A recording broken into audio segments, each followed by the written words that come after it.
Good evening. स्वागत है आप सभी को हमारे यूट्यूब चैनल JN क्लासेस मस्ती में। आप सबसे बता दें कि ये जो माह चल रहा है, ये जो महीना चल रहा है, ये 2 मास का चल रहा है और ये सावन है। बहुत खुश नसीब होते हैं हम लोग कि हम लोग को 2 मास वाले सावन मिलते हैं, यानी कि 2 महीने लगातार सावन मिलता है। और इस सावन में काफ़ी एक महीना का हर एक सावन होता है, लेकिन ये 2 मास लगा है तो ये सावन 2 महीने का है।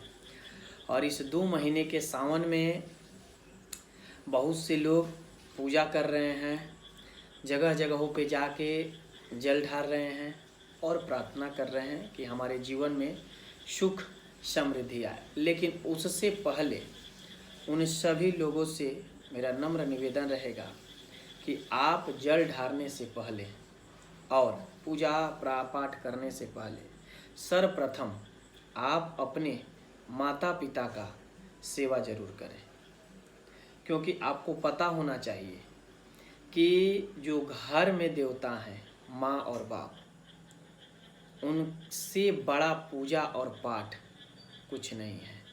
अगर घर की मूर्ति आपकी खुश है, माँ और पिताजी आपके घर पे खुश हैं, तो समझिए कि आप इस दुनिया में जितने भी देवी देवताएं हैं उन लोगों को आप खुश कर सकते हैं। घर में माँ बाप का सेवा सत्कार है, क्योंकि काफ़ी ऐसे देखा जाता है कि बहुत से लोग ऐसे होते हैं। मानिए कि मैं किसी का प्रॉपर नहीं कर रहा हूँ, मैं कॉमन में लेकर चल रहा हूँ कि घर पे माँ बाप अगर कोई बातें पूछ देते हैं, कानों से कम सुनाई देता है, तो उस अवस्था में हम लोग झनक कर बोल देते हैं।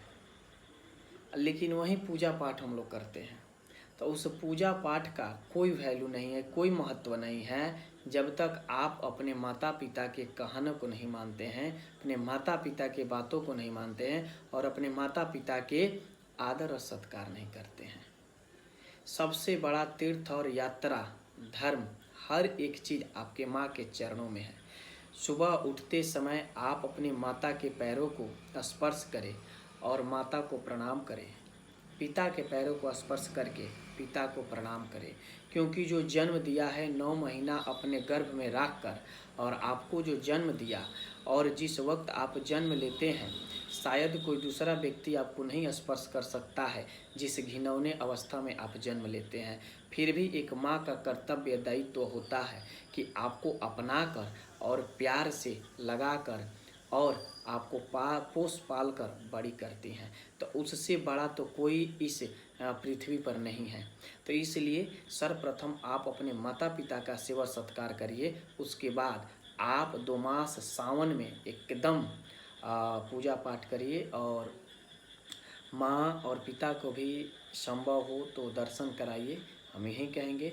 और 2 मास का सावन बहुत खुश नसीबी लोगों को मिलता है, तो 2 मास के सावन में ज़रूर कहीं तीर्थ यात्रा करें और अपने माता पिता को भी तीर्थ यात्रा में शामिल कराएं और अपने माता पिता का सेवा सत्कार निरंतर रूप से करते रहें, ताकि आने वाला समय आपका कुशल हो, सुखदायक हो और खुशहाली बीते।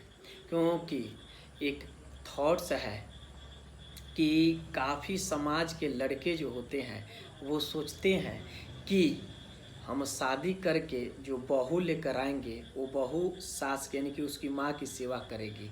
तो हम बता दें कि सोने पे जब जंग लग जाए तो ससुरा लोहा का क्या हाल होगा और लोहा पर कोई क्या विश्वास करेगा।